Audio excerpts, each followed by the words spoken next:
On est venu à Ziguinchor dans le cadre du plan Diomaye pour la Casamance, à la suite du conseil interministériel pour assister et accompagner les déplacés de retour à la suite de la crise que nous avons connue dans cette belle région. Et surtout pour aider les organisations d'économie sociale solidaire à pouvoir être dans des conditions qui leur permettront de pouvoir mener des activités socio-économiques pour contribuer au développement et particulièrement à cette vision Sénégal 2050 qui a été lancée par les plus hautes autorités. C'est la raison pour laquelle on était venu avec quelques lignes, notamment un financement à l'endroit de ces personnes déplacées, mais également un appui en matériel de production. Et nous comptons poursuivre cette activité, cette initiative, en accompagnant les organisations, en fait les jeunes et les femmes de manière globale, à aller vers la structuration et la mise en place de coopératives productives solidaires.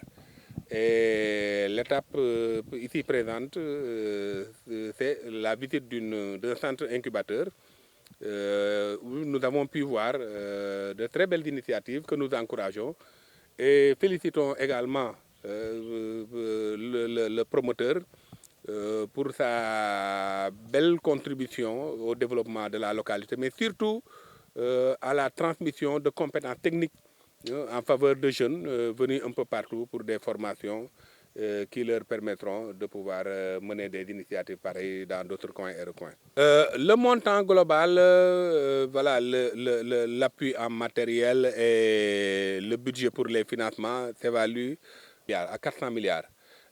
Pour l'appui matériel, c'est exactement 400 milliards, oui, je crois. Oui, voilà. Pour l'appui matériel, c'est 114 millions. 400 millions, je veux dire. Voilà, 400 millions, ok, excusez-moi. Voilà, pour l'appui matériel, c'est 114 millions en appui matériel. Le reste, c'est pour les financements voilà, dans la production. 193 organisations sont prévues, en fait, sont impactées. Mais ça, c'est l'impact, en fait, en termes de... C'est l'effet direct. Mais l'impact, c'est plus que ça. C'est plus que les 193. Parce qu'en fait, il y a d'autres appuis, notamment avec l'IMSEC. Mais on n'a pas également mis en branle le pacte FI, le pacte pour l'inclusion financière universelle. Autrement dit, déjà, IMSEC a prévu de mettre 50 millions pour accompagner ces organisations. Et dans le cadre du pacte FI, il y a 783 milliards qui sont prévus pour l'ensemble de ces organisations au plan national pour pouvoir obtenir des financements dans le cadre de ces activités. Donc, juste pour vous dire que, étant entendu que ce sont des organisations d'économie solidaire, l'impact va être triplé.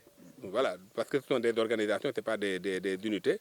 Et dans la chaîne de valeur, avec tout ce qu'il y a comme processus de valorisation, nous avons d'autres activités, ou si vous voulez, d'autres métiers qui vont émaner de ces, voilà, de ces produits de base, de ces matières premières. Vous savez, quand vous faites des interventions, vous avez toujours un diagramme de polarisation.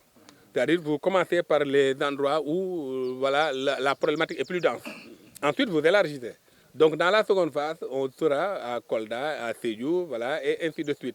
Parce que, c'est l'occasion de le dire, on a prévu de mettre en place 1000 coopératives productives solidaires. Et dans tous les corps de métier. Ce n'est pas seulement dans le secteur de l'agriculture, mais de l'artisanat, tous ces métiers que vous pouvez voir, que vous avez, comme les coiffeurs, voilà, les tailleurs, tout ça, ils seront mis dans des coopératives, juste pour pouvoir assurer et viabiliser la chaîne de production et permettre aux jeunes de pouvoir tirer des revenus à partir de leurs activités économiques.